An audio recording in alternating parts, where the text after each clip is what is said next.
Hi everyone. So in this video, we're going to be talking about one of the operators called the OR operator. I've already introduced you to one operator called the negation, um, but the negation is a bit complicated, and so I really want to get to it later. And I wouldn't have discussed it in the previous video if I didn't use it in a proposition. Negation's kind of tricky, and there's a lot of stuff that go with it, and so I'm introducing it in one of the later videos. So we're going to be discussing the OR operator here.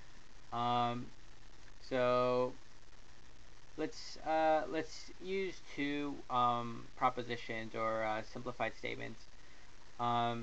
So we could come up with propositions, but I'm just going to be using two simplified propositions. It doesn't really matter what they are. For this video, what's important is just that we know how their truth values work in relation to the OR operator. By convention, whenever we just want to show an example like this in logic, we use the letters P and Q.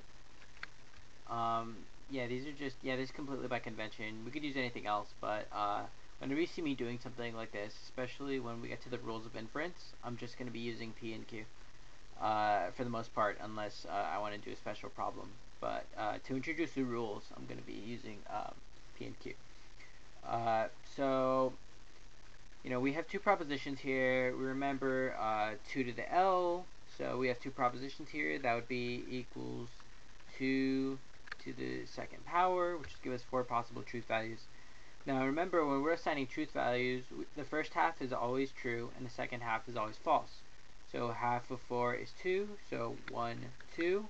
Then the other half of 4, then the other half would be false, so 3, 4. Right here we get half of however many truths we had, so half of 2 is 1 true. And right here we get half of however many false we had, so half of 2 is 1. Then we maintain this pattern. So that was 1, 2, and this is 3, 4. Alright, now we have all of our potential truth values. Now what we want to say is P or Q. To really sink it in there, let me give you an example of a situation where you might have a P or Q statement. I'm either going to In-N-Out or I'm going to Five Guys, right?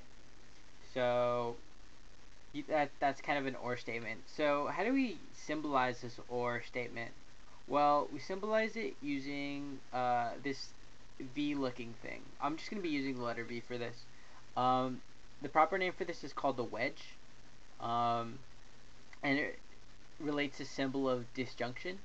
So for this wedge, or I'm just going to be calling it the OR operator, but this wedge has a relation of disjunction, and these things right here are called its disjuncts.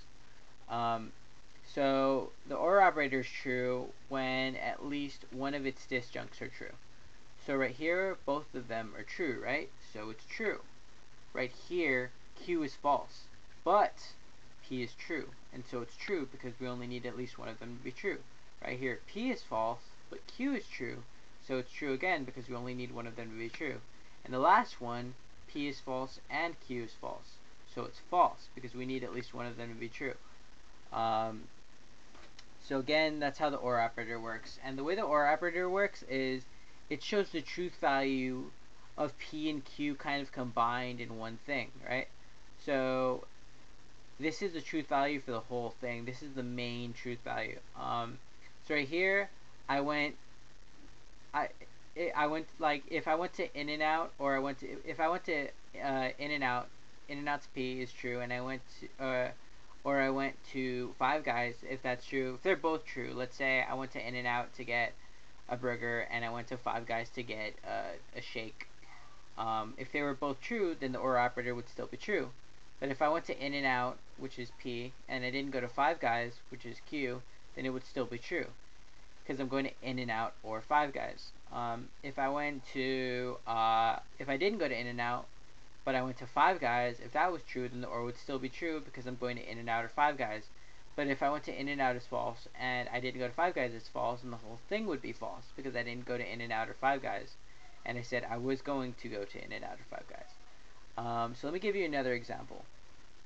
The next thing I'm going to do is I'm going to introduce a new operator called, I'm still going to be using the same operator, the OR operator, but I'm going to be introducing a new letter. So we're going to be using the letters P or Q or R. Now, one thing I want you to know is that when you introduce kind of more than one operator, or like more than two propositions, I should say, being modified by one operator, then you separate two of them with parentheses. So I'm just going to put a parenthesis in front of P, and I'm also going to put a parenthesis in front of Q. So it's P or Q or R. Another thing I want you to notice is that we have three propositions here now. So in the previous video we had 2, so 2 to the second power was 4. Now we're going to have 2 to the third power, which equals 8. So we're going to have 8 truth values in total. So remember, the first half is always true. So 1, 2, 3, 4. And that's half. Half of 8. And the second half is always false. 5, 6, 7, 8. Now we're going to go to Q. And we're going to give Q half of the truth values that P had. So half of 4 is 2. 1, 2. So we're going to switch to false. And we get 2 false values. So 3, 4. Then we're going to maintain this pattern. 5, 6, 7, 8. So remember, right here we have 2, which is half of the 4 we have right here. We have 2 right here, which is half of the 4 we have right here, and then we maintain that pattern. Now we're going to jump to R. And again for R, we have 2 truth values right here, so we're going to get 1 true. We have 2 false values right here, so we're going to get 1 false. Then we're going to maintain this pattern. So that was 1, 2, 3, 4, 5, 6, 7, 8. And so now we have the truth values for all the propositions.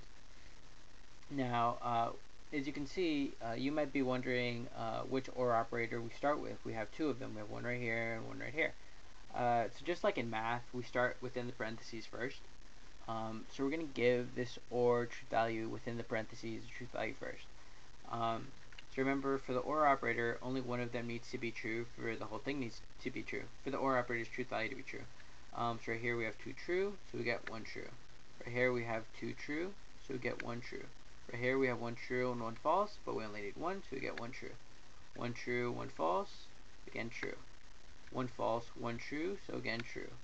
1 false, 1 true, so again true. 1 false, another false, so false. 1 false, another false, so false. Alright, now so we've given the truth value to the OR operator within the parentheses, but we still have this other OR operator right here. We still have this R that we haven't touched. So how do we give the truth value to this OR operator, and how do we deal with this R? Well, what we do is we get the truth value from the OR operator within the parentheses first. And this OR operator within the parentheses is meant to represent the truth value from P or Q. Is meant to represent the whole thing. I'm just going to give this a color to differentiate it between these two other truth values, because we have a lot of truth values right here.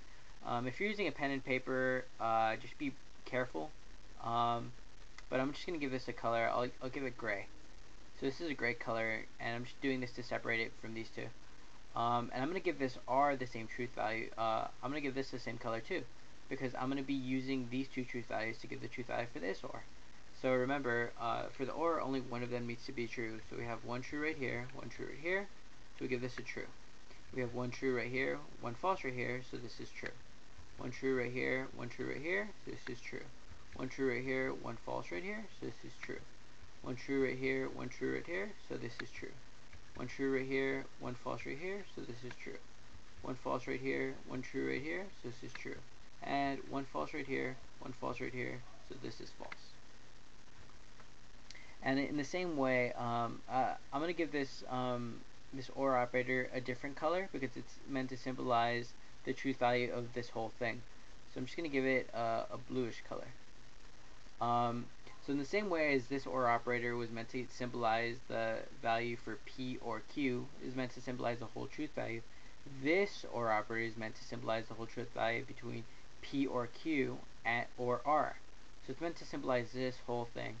So in this way, this OR operator we call the main operator, because it has the truth value for the whole thing.